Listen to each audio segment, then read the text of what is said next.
Faut-il à tout prix granuler un aliment lapin? Sur cette chaîne, on parle depuis quelques jours. On vous donne des enseignements sur l'alimentation et la nutrition des lapins.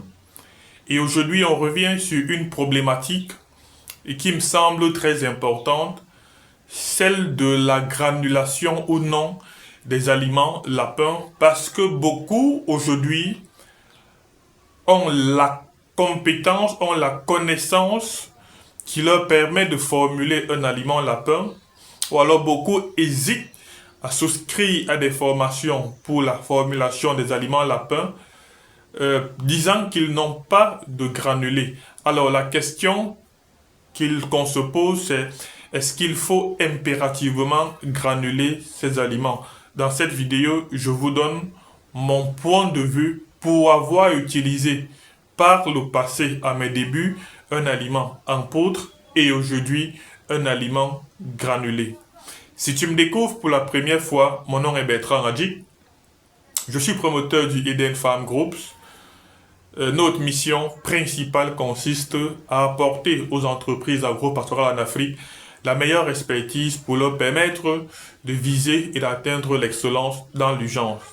Les questions de production et de nutrition animale en général sont celles qui nous préoccupent, mais de façon particulière la cuniculture, parce que nous estimons que c'est une filière en croissance, c'est une filière qui peut être une solution pour le problème de chômage de la jeunesse en Afrique. Donc si par toutes ces questions vous êtes intéressés, vous avez derrière votre petit écran celui-là qui a la lourde responsabilité de partager avec vous son expérience, sa petite expertise, ses connaissances embryonnaires pour vous permettre d'avancer dans ce que vous faites. On revient à notre préoccupation. Je rappelle déjà que nous avons une formation gratuite sur la thématique. La thématique, c'est comment structurer et organiser son élevage pour mieux commercialiser sa production. C'est le 23 février, elle est gratuite. Et le 1er mars, on débutera la formation spécialisée qui va durer 5 semaines. Vous avez les numéros pour toute information complémentaire. Et dans le bio de cette vidéo, vous avez le lien qui donne accès au groupe de préparation de ces deux événements afin de ne manquer à aucune information à ce sujet. Alors, j'étais en train de dire qu'aujourd'hui, beaucoup de cuniculteurs ont la capacité de formuler un aliment lapin, mais ils sont limités par les moyens qui leur permettront de granuler cet aliment. Le préalable que je voudrais qu'on fixe avant d'aller plus loin dans cette vidéo, c'est que dans la nature, le lapin sélectionne les éléments qu'il va utiliser pour satisfaire ses besoins. Je mets l'accent sur l'expression sélectionner. Ça suppose qu'il ne mange pas tout. Une fois donc que vous avez mis votre lapin en cage et que vous décidez de formuler un aliment pour lui, il faut donc identifier les matières premières qui seront capables de satisfaire ses besoins. Lorsqu'on a fixé ce préalable, on comprend qu'il y a dans un premier temps la nécessité d'avoir des informations sur les besoins du lapin en fonction de son stade physiologique. Il y a nécessité d'avoir des connaissances sur les matières premières qui seront utilisées pour la nutrition du lapin, leurs caractéristiques et même leur taux d'incorporation. Parce que si vous utilisez des mauvaises matières premières, le lapin va sélectionner celles qui sont bonnes, surtout si l'aliment n'est pas granulé. Donc, si vous avez l'intention aujourd'hui de formuler un aliment et ne pas le granuler, il faut mettre l'accent sur la qualité des matières premières que vous allez choisir, leurs caractéristiques et leur niveau d'incorporation. Ce sont des éléments qu'il faut savoir. Ça, c'est d'un. Plus loin, lorsque vous n'allez pas formuler votre aliment, il faut déjà intégrer que la matière première de base qui entre dans la formulation d'aliments lapins, c'est le son de blé. Donc le sang de blé, c'est le socle de l'aliment lapin à cause de ses caractéristiques que vous êtes supposé savoir en tant que formulateur. Si vous ne connaissez pas, on va vous le dire dans des formations bien sûr. Et ce sang de blé, parfois, il est toxique, il contient des gaz qui peuvent causer des maladies respiratoires à vos lapins. Donc, une fois donc que vous n'allez pas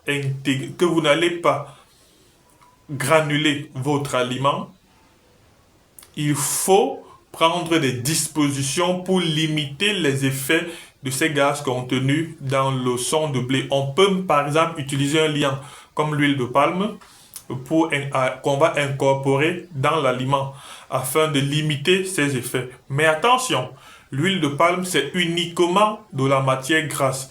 Et toutes les matières premières que vous auriez utilisées, tourteau de coton, tourteau d'arachide, surtout les sources de protéines, contiennent également de la matière grasse. Et il y a une proportion de matière grasse qu'il ne faut pas dépasser dans l'aliment. Donc, il y a encore la nécessité pour vous d'avoir des informations sur les besoins en matière grasse des lapins en reproduction, des lapins autour du sevrage et des lapins en engraissement. Faute de quoi, vous pouvez vous retrouver avec un aliment où la proportion de matière grasse, elle est élevée. Donc voilà quelques solutions pour celui qui n'a pas encore les possibilités de granuler son aliment. Donc il faut que cet aliment soit suffisamment de haute qualité pour que le lapin puisse consommer entièrement sans avoir à sélectionner certains ingrédients. Alors, l'importance donc de la granulation apparaît à partir du moment où on veut limiter le gaspillage et permettre qu'à travers un grain, que le lapin puisse consommer tous les éléments constitutifs de l'aliment. Ce n'est qu'à ce moment-là que la granulation devient très importante. Donc, et pour ceux qui vont granuler, il faut déjà connaître le diamètre idéal pour un grain et sa longueur. Donc aujourd'hui, ce n'est plus un secret pour ceux qui vont acheter des granuleuses. Il faut mettre l'accent sur un disque qui aura un diamètre de 0,3 de 3 à 4 milli et il faut que votre granulé ait une longueur comprise entre 0,8 et 1,5 cm.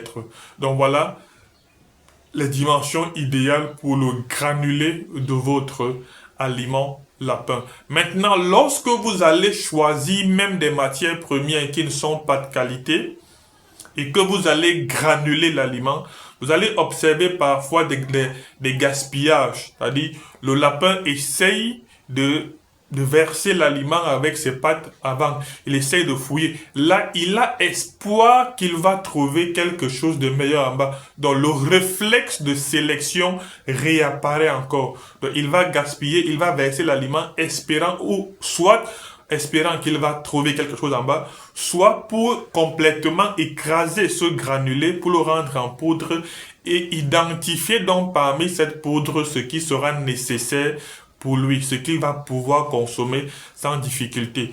Donc, que ça soit un aliment en poudre ou un aliment granulé, on note qu'il est important d'avoir un aliment granulé. C'est plus facile, c'est plus apprécié par le lapin.